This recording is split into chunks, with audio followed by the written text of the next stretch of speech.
और ये खबर आपके लिए जानना समझना बहुत ज़रूरी इसलिए है क्योंकि बहुत लंबे समय से ये डिबेट चली आ रही है कि क्या गन्ने की खेती में ज़्यादा पानी की ज़रूरत होती है। बार बार ये गन्ने की खेती को लेकर ये कहा जाता था कि गन्ने की खेती में ज़्यादा पानी की ज़रूरत होती है और इस पर बहुत सारी डिबेट भी है।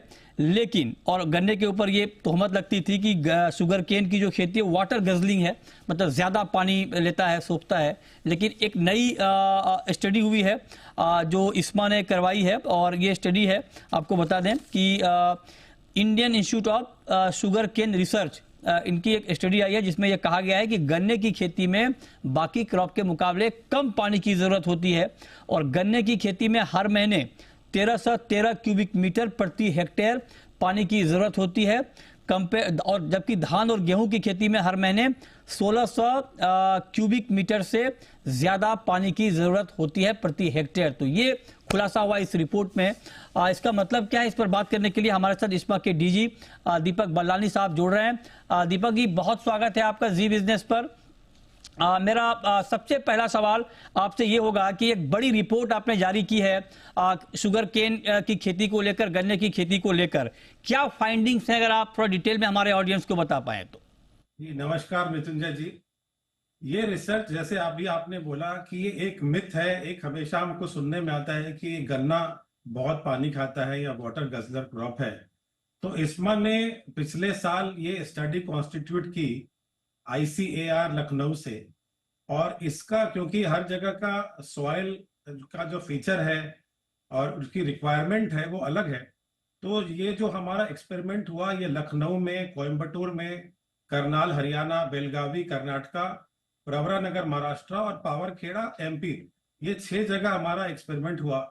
और बेसिकली ये प्रोजेक्ट जो है ये 2 प्लांट को लेके है और एक रटून को लेकर है। अभी हमारा जो रिपोर्ट आया है 1 साल का, वो 1 प्लांट का रिपोर्ट है। इससे ये हमें पता चला कि जो शुगर केन है, जो गन्ने की जो वाटर यूज एफिशिएंसी है, अगर हम कंपीटिंग क्रॉप ले लें, चाहे हम उसको मेज को लें या राइस लें या व्हीट लें, इससे कहीं ज्यादा है।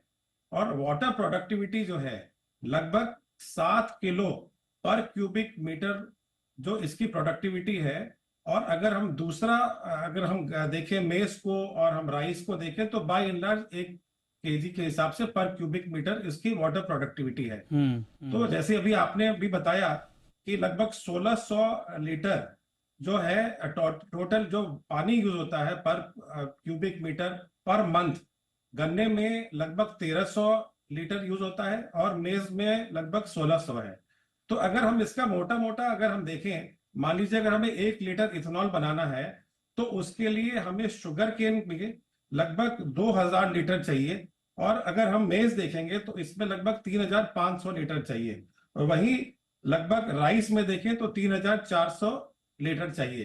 तो ये एक बड़ा क्लियर सामने आ रहा है कि जैसा एक मिथ है, जो एक बातें होती है कि भाई एक गन्ना बहुत पानी खाता है, बट अगर इसके हम इकोनॉमिक यील्ड देखें, इथेनॉल का देखें या यील्ड देखें, तो इसकी जो वाटर कंजम्पशन है अगर यील्ड के हिसाब से देखें तो बाकी क्रॉप से काफी कम है, और इसके लिए इसका वाटर एफिशिएंसी, प्रोडक्टिविटी बहुत हाई है।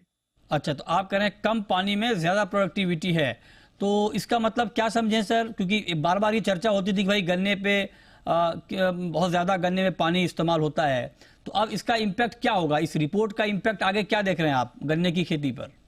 नहीं, इस रिपोर्ट का इम्पैक्ट ये होगा कि देखिए, जैसे सरकार में भी एक बात होती है, जब भी हमारी कुछ चर्चा होती है कि भाई गन्ना बहुत पानी खाता है, तो ये एक मिथ ब्रेक होने से कम एक लेवल प्लेइंग फील्ड होगा।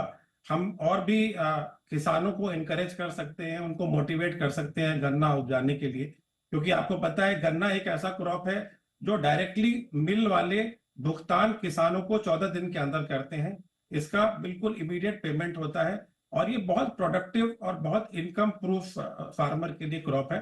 तो आई थिंक इससे ये हो सकता है कि जो हमारे किसान हैं उनको और भी मोटिवेशन मिले, और क्योंकि FRP हमारा हर साल बढ़ रहा है, उनकी इनकम इससे डायरेक्टली बढ़ रही है, तो उनको मोटिवेटेड होंगे शायद ये, और हमारा गन्ना का एकरेज बढ़ेगा।